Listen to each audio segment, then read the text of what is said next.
लोकशाहीचा बुलंद आवाज, रिपब्लिकन वार्ता, महाराष्ट्र. मनमाड शहरात स्वच्छतेचा देखावा, गुरुकुमार निकाळे यांचा घणाघाती आरोप. नगराध्यक्षांच्या स्वच्छता मोहिमेवर प्रश्नचिन्ह. हनुमान नगरसह उद्यानांची दुरावस्था उघड.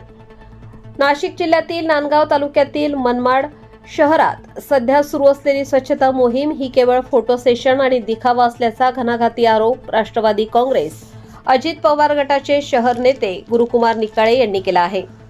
प्रसिद्धी पत्रकासह काही फोटो आणि व्हिडिओ प्रसिद्ध करत त्यांनी नगराध्यक्ष योगेश पाटील यांच्या कार्यपद्धतीवर निशाणा साधला आहे. निकाळे यांच्या म्हणण्यानुसार नगराध्यक्षांचा बालेकिल्ला मानला जाणारा हनुमान नगर परिसरच मोठ्या प्रमाणावर दुर्लक्षित असून येथील गार्डनमध्ये अक्षरशः घाणीचे साम्राज्य पसरलेले आहे. शहरातील इतर पालिकेच्या उद्यानांची ही अवस्था दयनीय असून अनेक ठिकाणी कचऱ्याचे ढीग साचलेले दिसून येतात. काही उद्यानांचा वापर वाळू साठवण्यासाठी होत असल्याचा गंभीर आरोपही त्यांनी केला आहे. सफाई कर्मचाऱ्यांवरही टीका. काम शून्य, लाभ मात्र पूर्ण. निकाळे यांनी सफाई कर्मचाऱ्यांच्या नियुक्ती व कामकाजावरही प्रश्नचिन्ह उपस्थित केले. काही कर्मचारी प्रत्यक्षात स्वच्छतेऐवजी कार्यालयातील मलाईदार विभागात कार्यरत असल्याचा आरोप त्यांनी केला.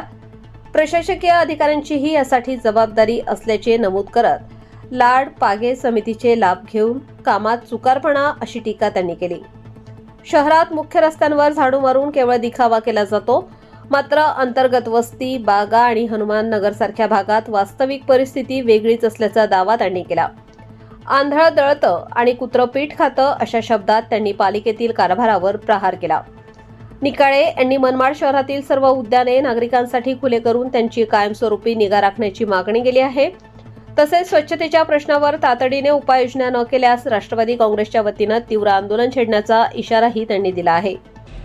काय सांगाल, मनमाड शहरात स्वच्छता मोहीम राबवली जात आहे नगराध्यक्षांकडनं, मात्र त्यांच्या स्वतःच्या वार्डात वाईट अवस्था आहे. मनमाड शहराचे प्रथम नागरिक योगेश बबलू पाटील हे निवडून आल्यानंतर मनमाड शहरामध्ये स्वच्छता मोहिमेच्या नावाखाली जो सपाटा लावलेला आहे ते बघत असताना बबलू भाऊ ज्या वार्डातून निवडून यायचे त्या वार्डामधील हे जे गार्डन आहे तुम्ही बघू शकता, या गार्डनची अतिशय कचराकुंडीपेक्षाही वाईट अवस्था झाली. या ठिकाणी राहणाऱ्या नागरिकांच्या आरोग्याचा धोका निर्माण झाला आहे.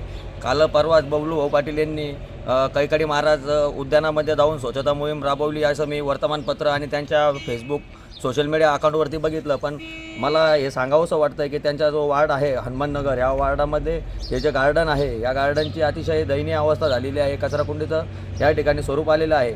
स्वतःची पाठ थापटून घेण्याचा कुठेतरी प्रयत्न आहे.